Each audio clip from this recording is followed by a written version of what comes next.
से ये पूछना चाहती हूँ कि पहला, हमारी पुरानी शिक्षा नीति में ऐसी क्या कमियां थी जो इस देश को एक नई शिक्षा नीति की आवश्यकता आन पड़ी? दूसरा, आपकी इस नई शिक्षा नीति ने बच्चों की पढ़ाई को 3 साल तक बढ़ा दिया, जिससे जिन बच्चों के हाथों में खिलौने होने चाहिए थे उन्हीं बच्चों के हाथों में किताबों का बोझ है।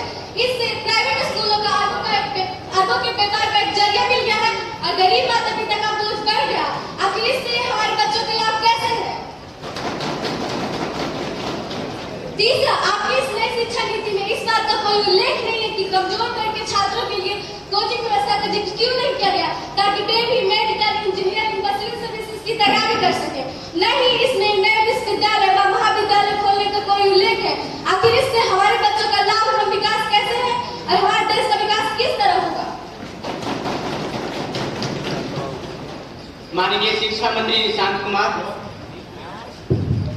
महोदय, विपक्ष को तो किसी भी मामले को बढ़ा चढ़ाकर बोलने की आदत ही हो गई। फिर भी मैं उनके प्रश्नों का उत्तर देते हुए यह कहना चाहता हूं कि हमने अपनी इस नई शिक्षा नीति में बाल बालिकाओं का समावेश किया, जिससे हम देश के नौनिहालों को खेल कूद के माध्यम से विद्यालय के माहौल में ढालने की कोशिश करेंगे। इसके साथ ही फाउंडेशनल स्टेज में बच्चों को मातृभाषा में ही शिक्षा देने पर बल दिया गया है। इसके साथ ही प्रिपरेटरी स्टेज में बच्चे हिंदी के साथ साथ वैश्विक भाषा अंग्रेजी का भी ज्ञान प्राप्त कर सकेंगे। इसके साथ ही मिडिल स्टेज में वोकेशनल कोर्सेज पर और सेकेंडरी स्टेज में टेक्निकल एजुकेशन पर विशेष जोर दिया गया है। और आदरणीय सदस्य, मैं आपको यह भी बता देना चाहता हूं कि इससे बच्चों के सामाजिक, शैक्षिक, सांस्कृतिक, भावनात्मक और तकनीकी आवश्यकताओं की पूर्ति सुनिश्चित कराने का प्रयत्न किया है, जिससे कि बच्चों का सर्वांगीण विकास हो पाएगा।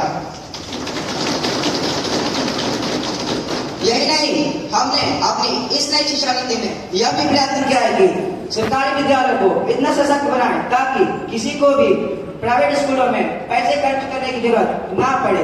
और सरकारी विद्यालयों का हमेशा यही उद्देश्य रहा है कि हर किसी को मुफ्त व गुणवत्तापूर्ण शिक्षा का अधिकार प्राप्त हो, जिसके लिए हमारी नई शिक्षा नीति अग्रसर है।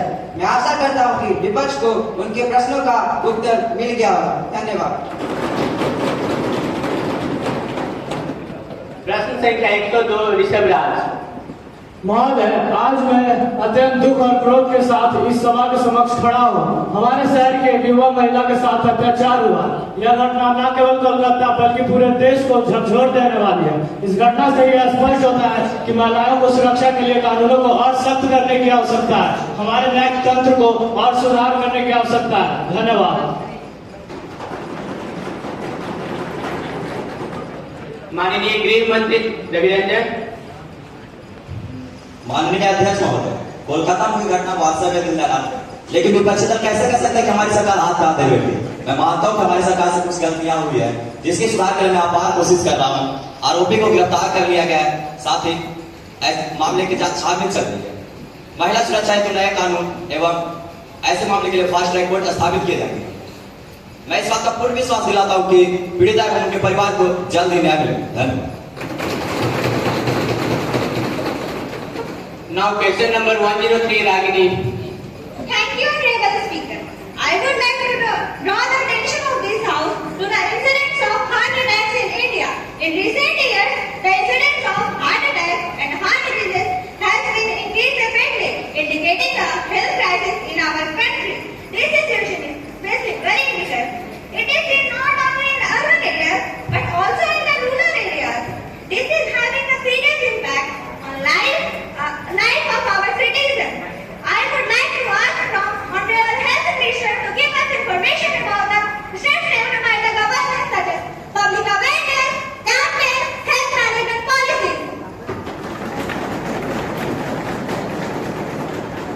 Honorable Health Minister Sajan Kumar. Thank you, Honorable Speaker. The increasing incidence of heart attack matter is serious concern for us. The Health Ministry is taking this issue seriously and taking several steps to address it. Point number 1, public awareness campaigns. We are conducting health campaigns to make people aware about heart attack symptoms, prevention and lifestyle changes. Point number 2, improvement of health facilities.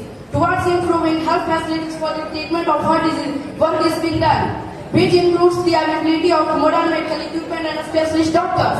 Point number 3, disease management strategies. National plans and policies are being formulated for the management of cardiovascular disease, which include the strengthening of primary health care and medical facilities. Long-term measures. Point number 1, promotion of healthy lifestyles. Many people are being educated about the benefits of healthy eating and regular exercises. Thank you. Question number 104, Aditi Kumari. Thank you, Honorable Speaker.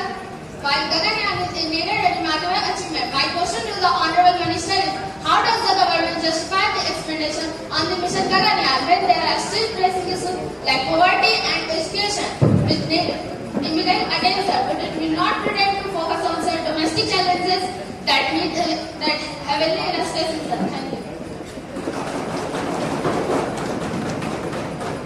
Minister of Science and Technology, Jyotsna Gupta. Thank you for your question. The government is well aware of the social and economical challenges facing the country, and significant efforts are being made to address those issues. However, it's important to understand that space exploration is not just about prestige, it has practical benefits. The technologies developed during missions like Gaganyaan will have far-reaching applications in areas like communication, disaster management, weather forecasting, and even healthcare. Additionally, space exploration inspires innovation, creates jobs, and enhances our country's global standing. It is a long-term investment in our country's future, including in science, technology, and education. Thank you. प्रश्न संख्या 105, आशिका. मेरा प्रश्न सामाजिक न्याय और अधिकारिता मंत्री से है। क्या मंत्री महोदय स्पष्ट कर सकती है कि सरकार SC/ST आरक्षण के तहत उपवर्गीकरण पर क्या विचार कर रही है? कई समुदायों का मानना है कि उपवर्गीकरण से कुछ समूहों को विशेष लाभ मिलेगा, जबकि अन्य को नुकसान होगा। तो मैं मंत्री महोदय के माध्यम से जानना चाहती हूँ कि सरकार इस पर क्या कदम उठा रही है।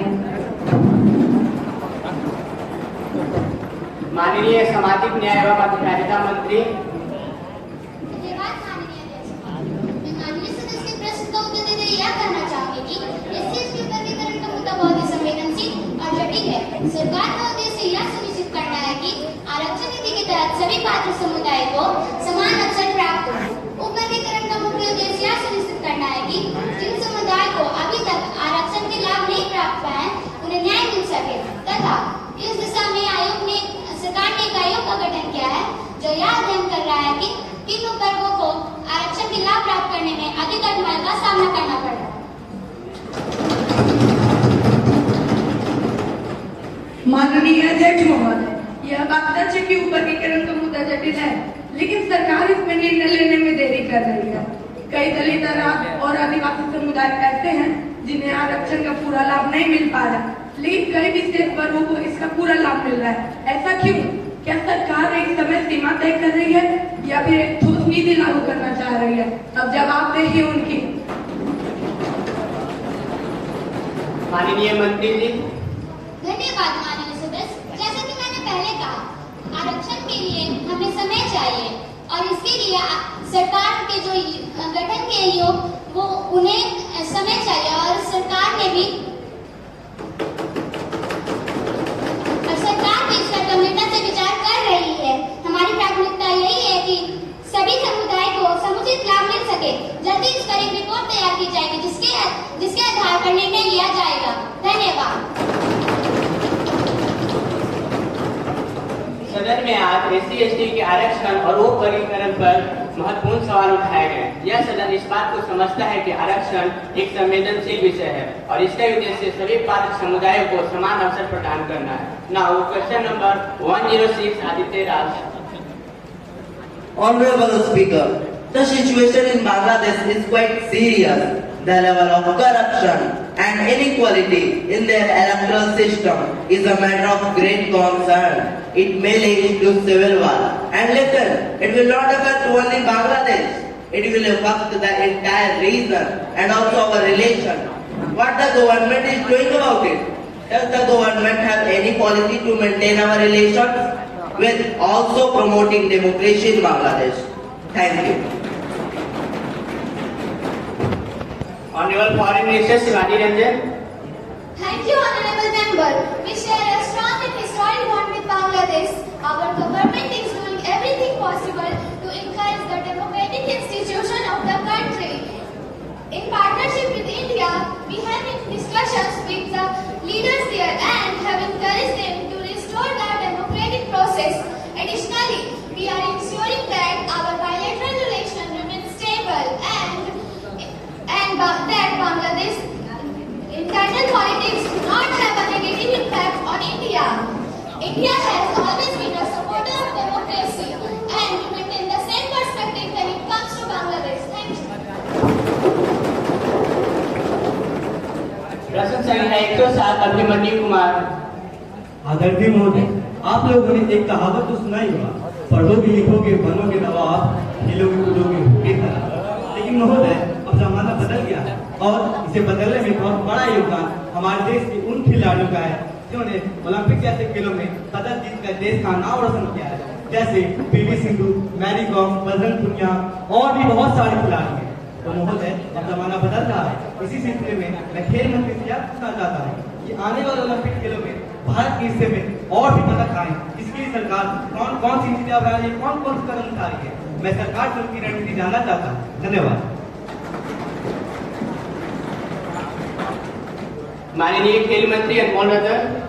Honorable Speaker, our government has been making policies such as Fit India Movement, Khelo India, the National Sports Development Fund, Scheme for the Indian Sports Authority, Scheme for National Sports Award, Rajiv Gandhi Khel Abhiyan for nurturing talents and designing programs for overall development of sports in our country. The plan of our government for ensuring more participation of players in Olympics for winning more medals are: number 1, Sports University has been established in Manipur in order to promote sports activities in India. Number 2, sports has been made an integral part of the school education system to inculcate the sports culture in our country. Number 3, evaluation, feedback, monitoring, transparency and full cooperation. The sponsors are going to improve the conditions in the field of sports and education. Number 4, the sports of assistance to National Sports Federation gives training and competitive exposure to sport personnel for international events. Number 5, customized training of medal prospects for Olympic Games is provided under Target Olympic Podium Scheme. Number 6, under Pandit Deendayal Upadhyay National Sports Welfare and support up to Rs 5 lakh is provided to the sports person in indigent circumstance families for deceased sports person. But not the least, I am sure you sir that our government is putting all the efforts for making our country a sporting nation. We should perform well in all different sports and games within the country and also in international events, especially in Olympics. Thank you.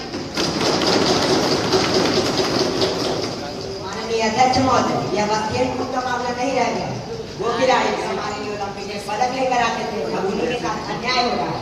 Vinesh Kumar जैसे हिंदुस्तानी खिलाड़ी जो भारत का नाम रोशन कर चुके हैं, उनके साथ ऐसा व्यवहार क्यों किया गया? क्या खेल मंत्रालय ने इस मामले में जांच की है और क्या ऐसी नीतियां बनाई जा रही है जिससे खिलाड़ियों को इस प्रकार की परेशानी का सामना न करना पड़े?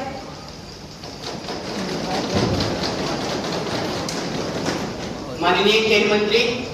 धन्यवाद माननीय सदस्य। विनेश फोगाट के मामले में कुछ विशेष नियमों का उल्लंघन हुआ था, जिनके कारण उन पर कार्रवाई की गई। हम मानते हैं कि ये एक गंभीर मामला है, पर हमने इसकी गहन जांच के आदेश दिए हैं।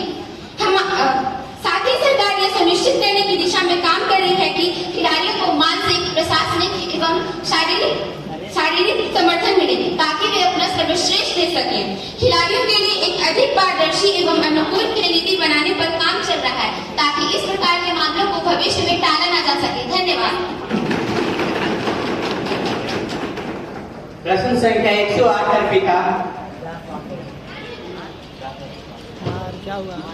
माननीय अध्यक्ष महोदय, श्रम एवं रोजगार मंत्री हमें यह बताने की कृपा करेंगे कि असंगठित क्षेत्र में बाल श्रमिकों की संख्या के बारे में सरकार के पास क्या आंकड़े हैं?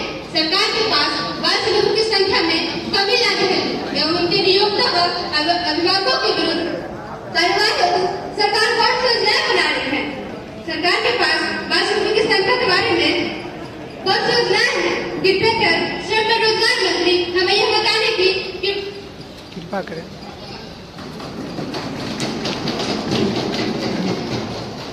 माननीय श्रम एवं रोजगार मंत्री निकी। माननीय अध्यक्ष महोदय, मैं आपके माध्यम से विपक्षी दल के सदस्यों को ये बता देना चाहती हूँ कि नवीनतम आंकड़ों के अनुसार भारत के असंगठित क्षेत्रों में लगभग 43.5 लाख बाल श्रमिक है। भारत जोखिमपूर्ण एवं गैर जोखिमपूर्ण दोनों ही क्षेत्रों में बाल श्रम को निषेध करने के लिए काम कर रहा है। बाल श्रम को प्रभावी रूप से निषेध करने के लिए हमने ये नियुक्त भी किया है कि अभिभावकों के विरुद्ध सख्त कार्रवाई की जाएगी। यदि बुरे बाल श्रम को प्रोत्साहित करने की स्थिति में पकड़े जाते हैं तो उन्हें 2 वर्ष तक की कैद एवं 50,000 का जुर्माना या दोनों हो सकते हैं। अपराध की पुनरावृत्ति में 3 वर्ष तक की कैद भी हो सकती है। धन्यवाद। माननीय महिला एवं बाल विकास मंत्री। माननीय अध्यक्ष महोदय, मैं श्रम और रोजगार मंत्री जी की बातों से पूर्णतः सहमत होते हुए विपक्षी दल को बाल श्रमिकों के पुनर्वास को लेकर यह बताना चाहूंगी कि सरकार बैठी नहीं है। सरकार बाल श्रमिकों के पुनर्वास हेतु बाल श्रम अधिनियम में आवश्यक संशोधन कर उसे शिक्षा अधिकार कानून के साथ जोड़कर विचार कर रही है। साथ ही साथ मैं आपको बता दूं कि राष्ट्रीय बाल श्रम अधिनियम के अंतर्गत भी बाल श्रमिकों के पुनर्वास हेतु प्रावधान है, जिसके अंतर्गत 14 वर्ष की आयु तक के बच्चों के लिए विभिन्न कार्यक्रमों व योजनाओं के द्वारा पुनर्वास कार्य किए जा रहे हैं। महोदय, मैं समझती हूँ कि विपक्षी दल मेरी बातों से पूर्णतः सहमत होंगे। माननीय अंकिता कुमारी महोदय, जोधपुर जिला प्राधिकरण द्वारा विशेषाधिकार का गंभीर उल्लंघन किया गया है। बिना वैध कारण उन्होंने मुझे 8 अगस्त 2024 को एक शांतिपूर्ण सभा को संबोधित करते हुए प्रतिबंधित कर दिया है। प्राधिकरण ने इसके लिए बेईमानी के दावे को जिम्मेदार ठहराया है। अब मैं आपसे अनुरोध कर रही हूँ मुझे इस मामले पर एक प्रश्न उठाने की अनुमति। क्या ऐसी बात है? यह वाकई बेहद चिंता का विषय है, लेकिन आप इस प्रकार सवाल नहीं उठा सकती। महोदया, मामले की जांच की जाएगी, फिर मैं आपको अपना निर्णय बताऊंगी।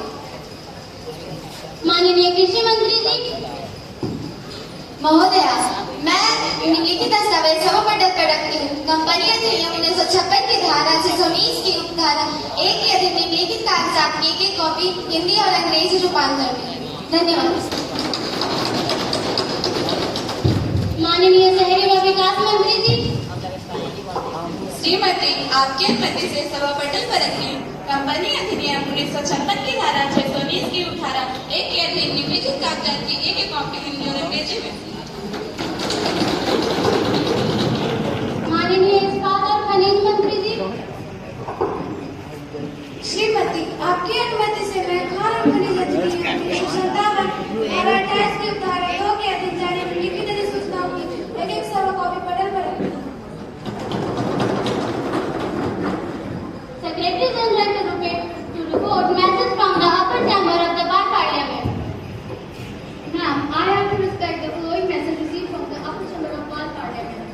I am directed to enclose the copy of detailed demand for grants of Ministry of Northeastern Region of year 2018 and 19, which has been passed on 9 February 2018.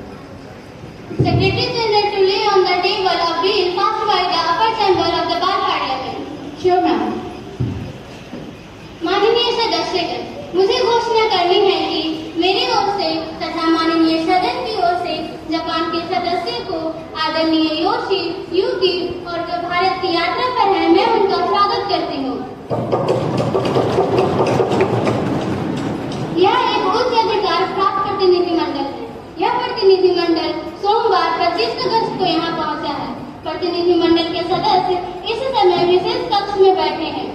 हम अपने देश में उनकी सुखद व लाभप्रद यात्रा की कामना करते हैं। हम उनके माध्यम से जापान के सरकार तथा जापान के मित्र लोगों को हार्दिक शुभकामनाएं देते हैं।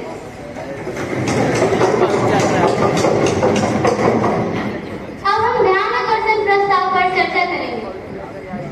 माननीय अध्यक्ष महोदया, आपके माध्यम से मैं माननीय जल संसाधन मंत्री जी से पूछना चाहती हूँ कि आखिरकार कब तक हमारा देश जल कुप्रबंध का शिकार होता रहेगा? कब तक उत्तरी बिहार बाढ़ में डूबता रहेगा और दक्षिणी बिहार सूखे की मार झेलता रहेगा? आखिर कब तक हम केरल तमिलनाडु के बीच हो रहे जल संघर्ष से परेशान रहेंगे? कब तक असम का सामान्य जल जीवन पलावट की भूमिका झेलता रहेगा? महोदया,